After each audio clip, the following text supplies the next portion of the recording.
میں قلم کا جہاد نہیں کہہ رہا ہوں، زبان کا جہاد نہیں کہہ رہا ہوں، بہت کر چکے ہم، بہت کر چکے قلم کا جہاد، بہت کر چکے زبان کا جہاد. اب ان کا علاج سوائے اس کی کچھ نہیں. اگر مسلمان نوجوانوں میں قوت ہے تو اٹھ کر ان کا گلا دبا دے. یہ سروں کی فصل پک چکی ہے اور یہ گرنے کے لیے تیار ہے. اگر اس کی قوت ہے تو آپ اٹھ جائیے، آنے والا مستقبل آپ کا ہے، وہ آپ کا قدم چومنے کے لیے تیار ہے. اگر یہ قوت نہیں ہے، مسلح جہاد کا نام نہیں لیتے، تو میرے بھائی کچھ بھی نہیں ہوگا، کچھ بھی نہیں ہوگا. اب ہمارے ڈاکٹر صاحب کے پروفیسر صاحب کی بات چل رہی تھی الیکشن پر اور فلاں پر. میں اس میں پڑھنا نہیں چاہتا، لیکن عرض کرتا ہوں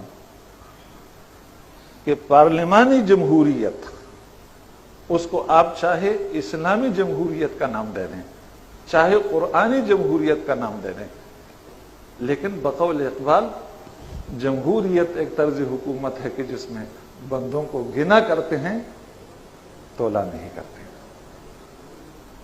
اس میں گنے جاتے ہیں لوگ. اس کے ذریعے سے یہی کچھ ہوگا جو ہو رہا ہے. اور پروفیسر صاحب سے بہت ادب کے ساتھ میں عرض کرتا ہوں، اگر ان وڈیروں کو، ان جاگیرداروں کو یہ محسوس ہو کہ جماعت اسلامی کے ذریعے سے ہم اقتدار کے دروازے تک پہنچ سکتے ہیں، خدا کی قسم یہ کل آپ کے دروازے پر کھڑے ہوں گے.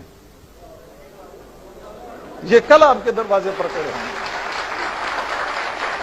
اس مصنوعی جمہوریت کے ذریعے سے مجھے معاف فرمائیے، یہودیوں کی ایک سازش یہ ہے کہ کچھ ایسی اصطلاحات ہمارے اندر رائج کر دیے جس کا مفہوم ہم خود بھی نہیں سمجھتے. بہت خوشکن قسم کے الفاظ میں لپیٹ کر وہ اصطلاحات ہمیں دی گئی ہیں اور ہم اس کو استعمال کرتے ہیں، لیکن اس کی حقیقت سے ہم واقف نہیں ہوتے. اور مجھے معاف فرمائیے کہ ان میں سے ایک جمہوریت کی اصطلاح ہے. آپ اختلاف کا حق رکھتے ہیں، یقیناً اختلاف کرتے ہوں گے، میں صرف اپنی رائے کا اظہار کر رہا ہوں. تو خلاصہ یہ کہ اس اتفاق اور اتحاد کے لیے، چاہے وہ جماعتوں کے درمیان ہو، چاہے وہ افراد کے درمیان ہو، امت کے اندر ایک تو جہاد کا جذبہ بیدار کرنا ہوگا. دوسری بات یہ کہ امت کے اندر جو منافقت مجموعی لحاظ سے آ چکی ہے اس کو ختم کرنا ہوگا. اور تیسری چیز، ایثار کی ضرورت ہے اتفاق اور اتحاد کے لیے. اس کے لیے آپ کو اپنی حیثیت چھوڑنی ہوتی ہے، اپنی حیثیت چھوڑنی ہوتی ہے، تب پھر امت کے اندر اتفاق اور اتحاد پیدا ہوتا ہے. یہ اہل علم بیٹھے ہیں، آپ حضرات میں بھی بہت سارے ہوں گے. حضرت نبی اکرم صلی اللہ علیہ وسلم کی دنیا سے تشریف لے جانے کے بعد حضرت ابوبکر صدیق رضی اللہ تعالی عنہ پر امت جمع ہوئی. لیکن اہل علم جانتے ہیں کہ انصار صحابی اور بڑے سردار اور مخلص مسلمان حضرت سعد بن عبادہ کو اختلاف تھا. کیوں ڈاکٹر صاحب اختلاف تھا؟ لیکن جب امت مجتمع ہوئی، یہ ایثار ہیں، وہ مدینہ سے اٹھ کر دمشق گئے اور ان کے انتقال تک کسی کو یہ معلوم نہیں ہوا کہ سعد بن عبادہ کوئی شخص موجود بھی ہے دنیا میں یا نہیں. اس کو ایثار کہتے ہیں. حضرت خالد بن ولید جیسا جرنیل، حضرت عمر کی رائے ان کی متعلق کی تھی کہ انہیں معزول کیا جائے. اس کے اسباب میں ذکر عرض نہیں کرنا چاہتا. حضرت ابوبکر صدیق کی خلافت ختم ہوئی، حضرت عمر فاروق خلیفہ بنے، اور سب سے پہلا حکم جو جاری کیا وہ حضرت خالد بن ولید کی معزول کرنے کا. اور معزولی بھی کس طریقے سے ہوئی اہل علم جانتے ہیں. لیکن حضرت خالد بن ولید نے کیا فرمایا؟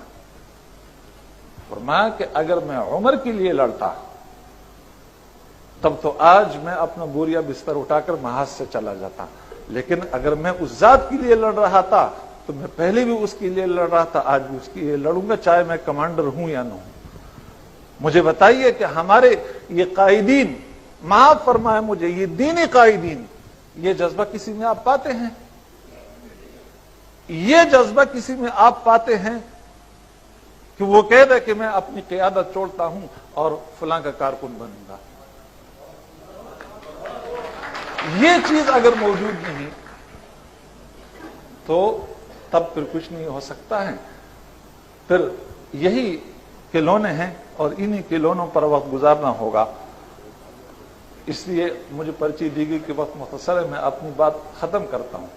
لیکن ایک بات آخر میں عرض کرتا ہوں کہ یہ